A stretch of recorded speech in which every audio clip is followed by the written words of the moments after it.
"Cuff her before she starts rehearsing a story," Sheriff Mark Callahan said, and every fork in Miller's diner stopped halfway to someone's mouth.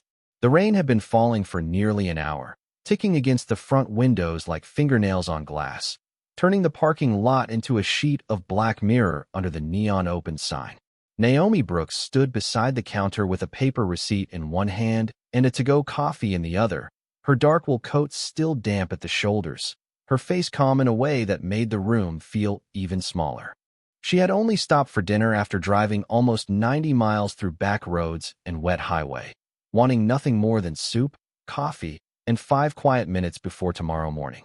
But Sheriff Callahan had walked in with 2 deputies behind him, scanned the room once, and decided she was the problem before anyone told him a single fact. A plate had been knocked off a table. A waitress named Lily had coffee spilled across her apron.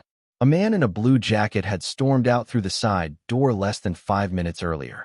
Everyone had seen it. Everyone knew it. But when Callahan's eyes landed on Naomi, the air changed. It was not confusion in his face.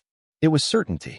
The kind of certainty that never needed proof because it had been obeyed too many times. "Ma'am," Naomi said quietly to Lily, "tell him what you saw." Lily's hands shook around the towel she was holding. Her eyes flicked from Naomi to the sheriff's badge and back again. "Sheriff, it was not her," she said, barely above a whisper. "It was a white man, maybe 6 feet tall, green cap, blue work jacket. He went out that way." Callahan did not even turn toward the side door. He kept staring at Naomi as if Lily's words were weather, not truth. "You stay out of this," he told the girl. Then he stepped closer, close enough that Naomi could smell the cold rain on his uniform. "ID." Naomi set her coffee down slowly. "Am I being detained, Sheriff?" A little laugh moved through the diner, not because anything was funny, but because people laugh when they are afraid and want the powerful man to know they are not against him. Callahan smiled without warmth. "Listen to that. 10 seconds in, and she is already talking like a lawyer." Naomi did not raise her voice. "I am asking a lawful question." Deputy Ryan Mercer shifted near the door, younger than Callahan, his jaw tight, his eyes uncertain. He looked at the receipt in Naomi's hand, the untouched coffee, the waitress still trembling. Something in him seemed to notice the shape of the lie forming in the room. But he said nothing. Callahan leaned toward Naomi and lowered his voice just enough to make it feel personal. "People like you always know the right words after trouble starts." The diner went so still that the only sound was the soda machine humming behind the counter. Naomi's fingers curled once around the edge of the receipt, then relaxed. She looked past Callahan to the black dome camera tucked in the corner above the pie display. Its tiny red light blinked steadily, calmly, like a witness with perfect memory. "Then write her statement down," Naomi said, nodding toward Lily, "and preserve the camera footage." Callahan's expression hardened. He had expected fear. He had expected pleading. He had expected anger he could punish. He had not expected a woman standing alone under fluorescent lights, speaking to him like the law was not something he owned. "You think you can give orders in my town?" he asked. Naomi's eyes came back to his. "No," she said. "I think the truth can." That was the moment he reached for the cuffs. Chairs creaked. Someone whispered, "Oh Lord." Lily took one step forward, then froze when Callahan glanced at her. Naomi placed her hands where he could see them, not because she was guilty, but because she knew everyone was watching, and she refused to let him turn her dignity into another accusation. The metal closed around her wrists with a clean, cold click. Callahan guided her toward the door as if he had solved something. "You picked the wrong night to act smart," he said. Naomi stopped beneath the neon light, rain silvering the glass behind her, her coffee still steaming on the counter where she had left it. She turned her head just enough for him and the whole diner to hear. "No, Sheriff," she said softly. "You picked the wrong woman." The patrol car rolled away from Miller's diner with the red and blue lights washing across the wet windows, but Naomi Brooks did not look back. She sat upright in the rear seat, hands resting carefully in front of her, feeling the cold pressure of the cuffs against the small bones of her wrists. Outside, pine trees blurred into dark shapes along the county road, and rain slid across the glass in silver lines. Sheriff Callahan drove with one hand on the wheel, the other near the radio, speaking in a casual voice as though he had just finished an ordinary errand. Deputy Ryan Mercer sat in the passenger seat, quiet, his reflection pale in the windshield. Every few seconds, his eyes moved toward the mirror and found Naomi sitting there, composed, almost too composed for the story he had been told to believe. Naomi had learned that stillness could make people uncomfortable. It gave them nowhere to push their assumptions. She had learned it as a child in Charleston, when store clerks followed her mother through aisles even though her mother taught Sunday school and carried grocery coupons folded with care. She had learned it in law school, when classmates mistook her for staff because she arrived early and wore plain shoes. She had learned it in courtrooms, too, where men with expensive watches sometimes spoke over her until she opened a file and knew more than they did. Stillness was not surrender. It was storage. It was where she kept every insult until truth had room to breathe.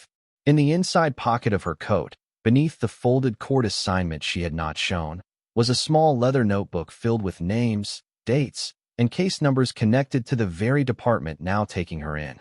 She had come to this town because 3 civil rights complaints, 2 missing body camera records, and 1 frightened anonymous letter had finally reached the federal docket. She had planned to observe quietly before her first hearing. She wanted to understand the place beneath the paperwork, the smell of the diner coffee, the way people lowered their voices when the sheriff entered, the way a waitress trembled before anyone touched her. Now she understood more than any report could have told her.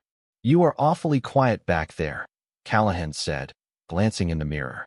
Naomi watched the rain instead of his face. Quiet is not the same as afraid. Ryan shifted in his seat. Callahan gave a short breath through his nose, the kind of sound men make when they want a room to know they are amused. "You really do think you are somebody?" Naomi turned her eyes to the mirror then. They were not angry. That seemed to bother him more. "Everyone is somebody, Sheriff. That is where you made your first mistake."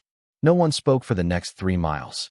The station sat at the edge of town beside a flagpole, a vending machine, and a row of trucks splashed with mud. Its fluorescent lights burned white against the rain. Inside, the air smelled of old coffee, floor cleaner, and damp uniforms. A dispatcher looked up when Callahan brought Naomi in, then looked down too quickly, as if recognition was dangerous even before it had a name. Naomi noticed the wall of framed photographs, the county map with red pins, the scuffed tile near the front desk where many frightened people had probably stood before her. She noticed everything because that was what judges did before they spoke. They listened to rooms. They measured silence. They watched who felt safe enough to lie. Callahan placed a form on the counter and began writing before anyone had asked Naomi for a statement. Ryan stood beside him, holding his hat in both hands. His eyes drifted to the blank spaces on the report, then to Naomi, then back to the sheriff's pen. Naomi saw the moment his conscience started pressing against his training. It was small, almost invisible, but it was there. "Deputy Mercer," she said gently. "Did anyone recover a statement from the waitress?" Ryan looked at Callahan. Callahan did not look up. "She is not asking you questions." Naomi nodded once, as though the answer had been entered into the record without a word. Then she watched the sheriff write a version of the night that had never happened, and for the first time since leaving the diner, she allowed herself one slow breath. Tomorrow morning was coming, and the law, unlike fear, knew how to wait. By sunrise, the story Sheriff Callahan had written was already moving through town faster than the rainwater running along the curb. At the station, the official version sat under a paperweight on the front desk. Unidentified black female, disruptive behavior, refusal to cooperate, possible connection to disturbance at Miller's Diner. It looked clean on paper. It always did.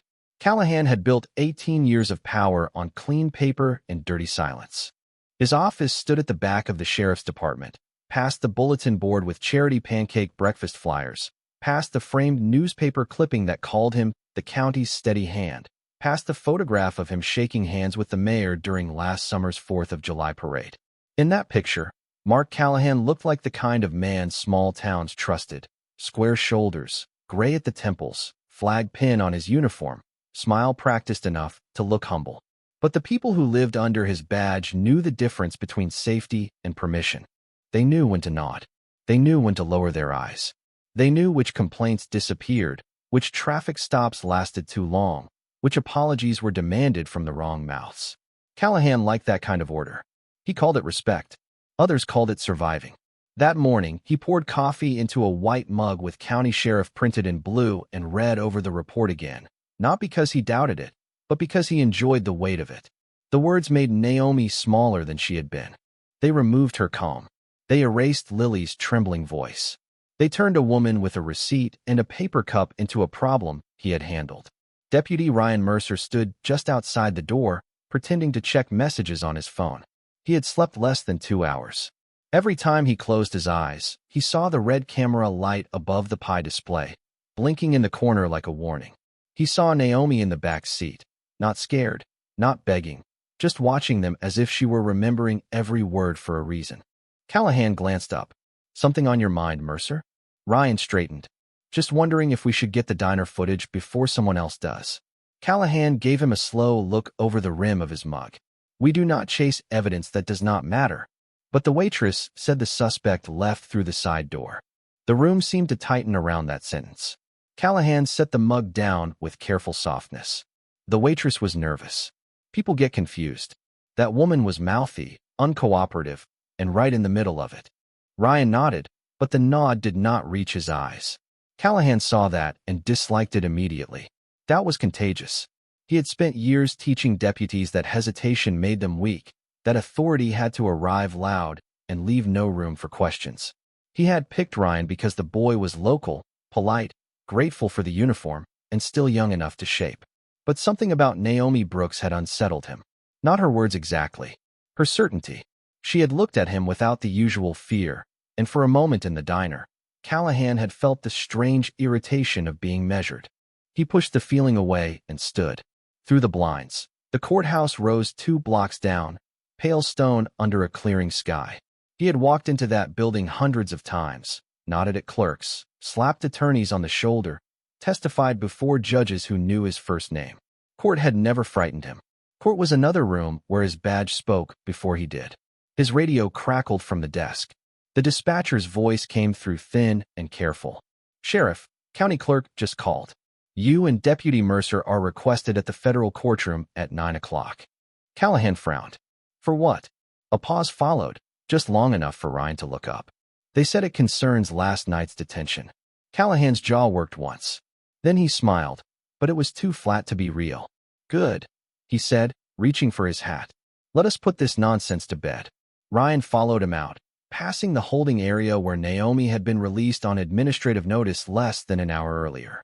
The bench where she had sat was empty now, but the stillness she left behind seemed to remain in the air. Callahan did not notice it. He was already walking toward the courthouse, badge bright on his chest, certain the town would bend around him the way it always had. Ryan walked half a step behind, watching clouds break apart above the street, wondering why the morning felt less like routine and more like a door closing. The courthouse doors opened with a slow wooden sigh, and Sheriff Mark Callahan stepped inside like a man entering a room he already owned. The marble floor reflected his boots, his badge, and the bright morning coming through the tall front windows.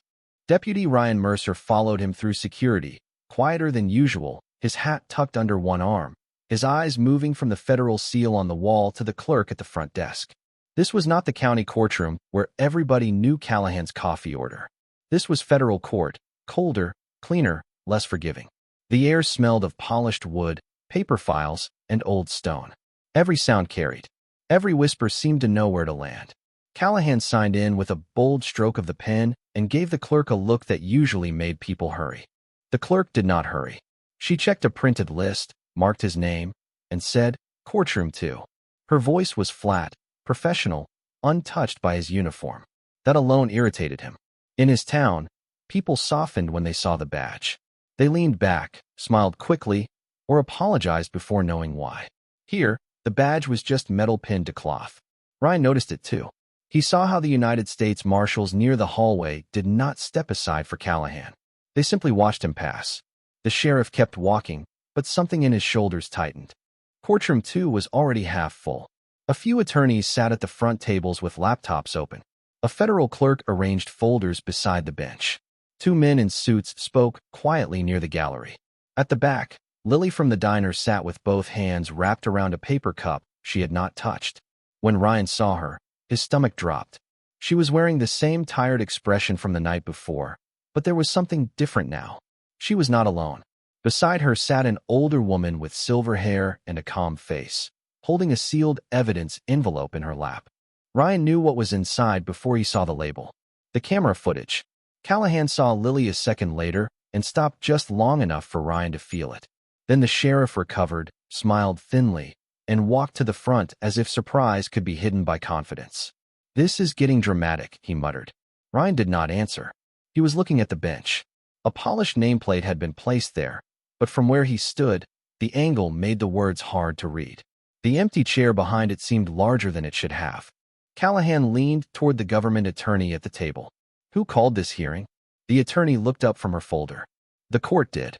"Which judge?" Callahan asked. Before she could answer, the side door near the bench opened slightly, then closed again. A hush moved through the room, subtle but immediate. People straightened. Papers stopped rustling. Ryan felt at first that invisible change that tells a room power has entered before the person appears. Callahan still looked annoyed, but his fingers brushed the edge of his badge as if reminding himself it was there. Behind them, Lily lowered her eyes for a moment, then lifted them again toward the bench. She was afraid, but she had come anyway. That small act of courage sat in the room like a candle protected from wind. Ryan turned toward her, and she met his gaze. There was no accusation in her face. Only a question. Would he tell the truth when it mattered? The clerk stood. The attorneys rose. The gallery followed. Callahan rose last, slower than everyone else, his mouth pressed into a line. The clerk's voice rang out clear beneath the high ceiling. "All rise. The United States District Court is now in session." The side door opened. Black robes moved into view. For one suspended second, Callahan did not understand what he was seeing. Then Naomi Brooks stepped behind the bench, her posture straight, her expression calm, her wrists free, her eyes steady. The room seemed to lose all air. Ryan's hand tightened around his hat. Callahan's face drained of its color as he finally read the nameplate in front of her. Honorable Naomi Brooks. She sat, looked directly at the sheriff, and said, "Please be seated. We have a great deal to review from last night." For a few seconds, no one moved. The courtroom had obeyed her voice before Sheriff Callahan could find his own. Naomi Brooks sat beneath the seal of the United States District Court, the same woman he had reduced to a line on a report, now framed by dark wood, morning light, and the quiet authority he had failed to recognize. She did not smile. She did not lean forward. She did not let the moment become personal, though every person in that room felt how personal it was. Callahan remained standing until Ryan touched his sleeve lightly, not to comfort him, but to remind him that everyone else had already sat down. The sheriff lowered himself into the chair with the stiffness of a man whose body had not received instructions from his pride. Naomi opened the folder before her. The paper made a soft sound, small enough to seem harmless, sharp enough to cut through the silence. "This hearing concerns the detention of an individual at Miller's Diner last evening, the accuracy of the written report submitted afterward, and whether material witness statements were ignored." Her eyes moved from the page to Callahan. "Sheriff Callahan, you filed the report?" Callahan cleared his throat. "Yes, Your Honor." The words came out strained, as if each one had to pass through the memory of the night before. "And you stated the detained individual was disruptive, refused reasonable identification, and matched the description of a suspect involved in a disturbance." "That was my understanding at the time." Naomi let the sentence settle. She turned one page. "Your understanding or your decision?" A faint movement passed through the gallery. Ryan stared at the floor. Callahan's jaw tightened. "Your Honor, with respect, the situation was unclear." Naomi looked to the clerk. "Please play the first segment." A screen at the side of the courtroom came alive. The diner appeared in washed-out color. The counter, the pie display, the neon reflection in the window, Lily standing beside a table with spilled coffee on her apron. The room watched as a white man in a blue work jacket argued near the register, tossed money onto the counter, and walked quickly through the side door. Naomi stood several feet away, holding a receipt. She did not move toward him. She did not speak to him. She was not part of the disturbance at all. The timestamp glowed in the corner like a clock that had been waiting to tell the truth. Callahan stared at the screen without blinking. Naomi did not look at him. Pause there. The image froze on the man halfway out the door. "Deputy Mercer, did the waitress identify this individual last night?" Ryan lifted his head slowly. The answer was no longer hidden in procedure. It was sitting on the wall in front of them. Yes, Your Honor. She said he was the person involved. Callahan turned toward him, but Ryan kept his eyes on the bench. Naomi nodded once. And was her statement written down? Ryan swallowed. No, Your Honor. The courtroom seemed to breathe in all at once. Naomi turned to Callahan. Sheriff, why was a witness statement not taken? Callahan leaned toward the microphone. Your Honor, she was nervous. I believed she might have been mistaken. Based on what evidence? He hesitated. A single second stretched long enough for everyone to hear what was missing. Based on the totality of the situation. Naomi's face remained calm, but her voice carried a weight that made the phrase collapse. The totality of the situation included a witness, a camera, a receipt, a visible suspect exiting through the side door, and a woman asking you to follow basic procedure. Callahan looked down. For the first time since he had entered the courthouse, the badge on his chest did not seem bright. It seemed exposed. Naomi turned another page. Now we will review your report. The clerk placed the document on the display. The words Callahan had written filled the screen, neat and official, but beside the video they looked different. Smaller, meaner, less like law and more like cover. Naomi read the key lines aloud, not quickly, not dramatically, but with the steady pace of a person placing stones on a scale. Unidentified female. Refused cooperation. Created hostile environment. Possible connection to disturbance. She looked at him again. Sheriff Callahan, at any point did you ask my name? His mouth opened slightly, then closed. No, Your Honor. At any point did I raise my voice? No, Your Honor. At any point did I threaten anyone? No, Your Honor. At any point did the evidence support your written description? Callahan's hands tightened together on the table. The silence after that question was not empty. It was full of every person at the diner who had been too afraid to speak, every report that had sounded too clean, every door that had closed on someone without power. Naomi waited. She did not rescue him from the truth. Finally, his voice came out low. No, Your Honor. Lily lowered her head, and one tear slipped onto her paper cup. Ryan closed his eyes for half a second. Naomi looked across the courtroom, not with triumph, but with a grief so controlled it became strength. Then this court will hear why a false story was easier for you to write than a true one. The courtroom did not erupt. That was what made the moment heavier. There were no shouted objections, no dramatic footsteps, no sudden noise to soften what had just been exposed. Only silence, wide and clean, spreading across the polished wood like morning light. Naomi Brooks let it remain. She understood that some truths needed a room quiet enough to hear them. Sheriff Callahan sat with his hands folded too tightly, his badge catching a thin strip of sunlight from the window. A few minutes earlier, that badge had seemed like armor. Now it looked like a question he could not answer. The clerk turned off the display, and the frozen image from the diner disappeared, but everyone still saw it. Naomi standing by the counter, Lily pointing toward the side door, Callahan choosing not to look. The absence of the video left the room even more still. Naomi lowered her eyes to the file, then closed it with care. Before this court proceeds, she said, I want the record to reflect that restraint is not consent, silence is not guilt, and dignity under pressure is not an admission of weakness. Her voice was level, but something beneath it moved through the gallery and settled in places people rarely showed. Lily pressed the paper cup between both hands. Ryan looked up at Naomi as if hearing law spoken differently for the first time, not as a weapon, not as a wall, but as a shelter that had always been there and had simply not been opened for everyone. Callahan shifted in his chair. He wanted procedure now. He wanted narrow questions, technical language, a place to hide inside phrases like reasonable suspicion and unclear circumstances. But Naomi had already taken him past the safety of phrases. She had brought the night itself into the room. The rain, the coffee, the red camera light, the waitress whose voice had almost disappeared under his certainty. Ms. Parker, Naomi said gently, turning toward the gallery. You may remain seated if you prefer. I only need to confirm one thing at this stage. Lily startled at hearing her name spoken with respect in front of the sheriff. Yes, Your Honor. Did anyone from the sheriff's department ask you to provide a written statement before this morning? Lily shook her head, then remembered the court reporter and spoke. No, Your Honor. Nobody asked me anything after they took her away. Naomi nodded. Thank you. 2 words. Simple. But Lily's face changed as though someone had handed back a piece of herself.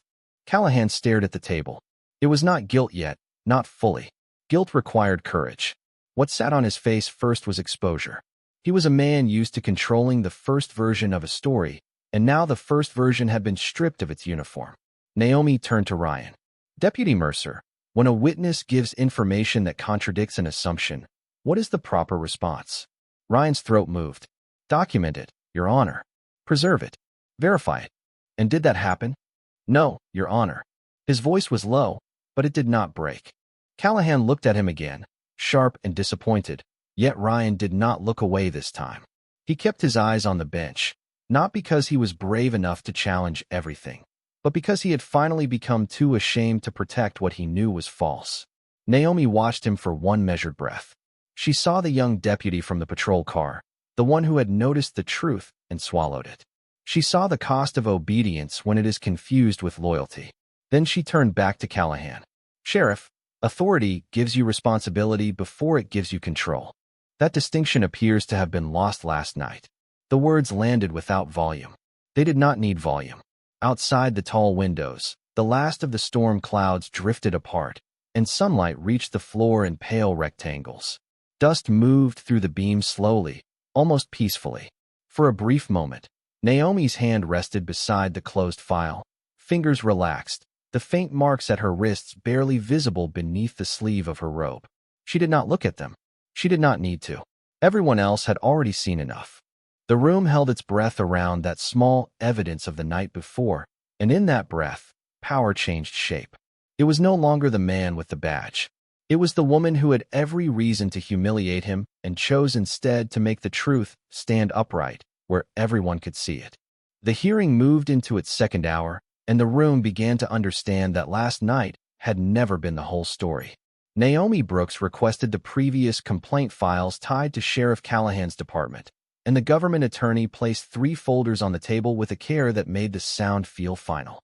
Callahan looked at them as if paper had become weather he could not control. He had expected one uncomfortable morning, one sharp correction, one lecture he could survive by lowering his eyes and waiting for it to pass. But the folders told him this was not passing. It was opening. Naomi read the first case number, then the second, then the third.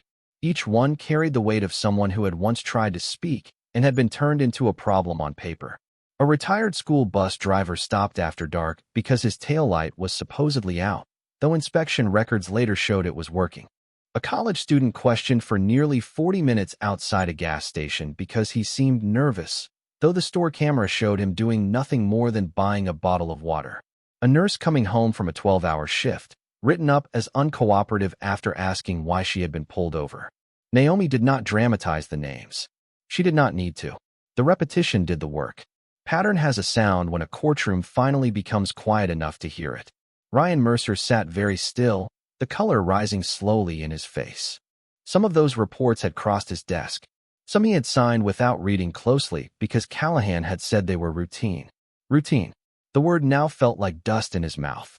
Naomi looked toward him. Deputy Mercer, did you ever feel pressured to accept a report as accurate because the sheriff had already decided what happened? Callahan's chair made a small sound against the floor. Ryan turned his head slightly, then faced forward again. It was the kind of moment that divided a life into before and after. Yes, Your Honor, he said. The words were soft, but the room heard them as clearly as a bell. Callahan's face tightened, not with anger loud enough to object, but with the shock of a man discovering obedience has limits. Naomi let Ryan continue. He described the diner, the witness, the report, and the way Callahan had dismissed evidence before collecting it. He did not embellish. He did not accuse beyond what he had seen. That made it worse for the sheriff, because truth spoken plainly cannot be blamed on emotion. Lily listened from the gallery, her fingers wrapped around the paper cup, and with each sentence, her shoulders seemed to lift from a weight she had carried since the night before. Then the government attorney stood and submitted the evidence envelope. The clerk opened it, logged the drive, and played the second camera angle. This time, the screen showed Callahan entering the diner after the actual suspect had already left. It showed Lily pointing. It showed Naomi stepping half a pace beside the young waitress, not to argue, but to protect her from being ignored. It showed Callahan refusing the truth while standing directly under it. Naomi watched the screen with the same controlled stillness, but inside her chest, something old and tired moved.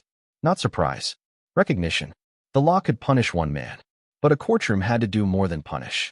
It had to name what people had been trained to survive quietly. She turned to Callahan. "Sheriff, you were not lacking information. You were resisting it." The sentence landed harder than accusation because it left no room for performance. Callahan looked down at his hands, the hands that had signed reports, waved people silent, pointed toward doors, claimed certainty before listening. For the first time, his voice lost the shape of command. "Your Honor, I made a mistake." Naomi held his gaze. A mistake is when you miss a turn in the ring. What happened last night required choices. The room stilled again, but this silence was different. It was not shock anymore. It was recognition. Callahan looked toward Lily, then toward Ryan, then finally back at Naomi, and what he saw was not the woman he had tried to make small. He saw the judge, the witness, the record, the truth, and every moment he could have stopped himself but did not. His badge remained pinned to his chest, but the authority had already left it. Callahan's apology hung in the courtroom without earning him the comfort he wanted. Naomi Brooks did not rush to fill the silence, because she knew some silences are not empty, they are mirrors. The sheriff had said he made a mistake, but every person in that room had watched the video, read the report, and heard the pattern behind it. A mistake was a wrong street name on a form. A mistake was forgetting to check a box. This had been a choice repeated until it sounded like policy. Naomi folded her hands on the bench and looked first at Lily Parker, then at Deputy Ryan Mercer, then at the sheriff whose badge no longer carried the same shine. "This court is not here to perform revenge," she said. "It is here to restore what was bent out of shape."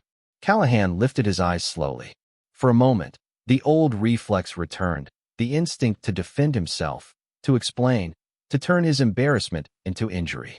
But Naomi's calm left him no enemy to fight. She had not mocked him. She had not raised her voice. She had not used her authority the way he had used his. That was what made the shame reach him. It did not arrive as fire. It arrived cold and clear, like water poured over stone. Naomi ordered the false detention record sealed for review and removed from any public database until the matter was formally corrected. She directed the clerk to forward the evidence to an independent civil rights investigator outside the county. She placed Sheriff Callahan on notice that his department would be subject to federal oversight pending review of the prior complaints. Each order was precise, lawful, and steady. No drama, no cruelty, only consequence. Callahan listened as the life he controlled with signatures and silence began to move beyond his reach. When Naomi finished, she turned to Lily. "Ms. Parker, the court recognizes your courage in preserving evidence and appearing today. You will receive written protection from workplace or departmental retaliation before you leave this building." Lily covered her mouth with one hand, not to hide fear this time, but to hold back the sudden weight of being believed. Ryan looked at her, then down at his own hands. He understood then that courage was not always loud. Sometimes it was a waitress saving a camera drive in her apron pocket. Sometimes it was telling the truth one sentence too late, but still telling it. Naomi looked at him next. "Deputy Mercer, your testimony today does not erase your silence last night. But truth spoken after fear is still better than fear protected forever. You will cooperate fully with the investigation." Ryan nodded. "Yes, Your Honor." His voice was rough, but honest. Then Naomi turned to Callahan. The sheriff seemed smaller now, not because she had diminished him, but because the room finally saw him without the costume of certainty. "Sheriff Callahan, you will surrender your badge and service identification to the marshal before leaving this courtroom, pending administrative action." A sound moved through the gallery, not quite a gasp, not quite relief. Callahan stared at her, and for the first time his face held something deeper than exposure. It held recognition. Not full redemption. Not yet. But the beginning of a man seeing the damage he had called order. His hand rose to the badge on his chest, paused there, and trembled slightly. No one laughed. Naomi would not have allowed it. Humiliation had brought them here. It would not become the tool that carried them out. Slowly, Callahan unclipped the badge and placed it on the table in front of him. The small metal sound traveled across the courtroom like a final sentence. He looked toward Lily, then toward Naomi. "I am sorry," he said, and this time the words did not sound like an escape.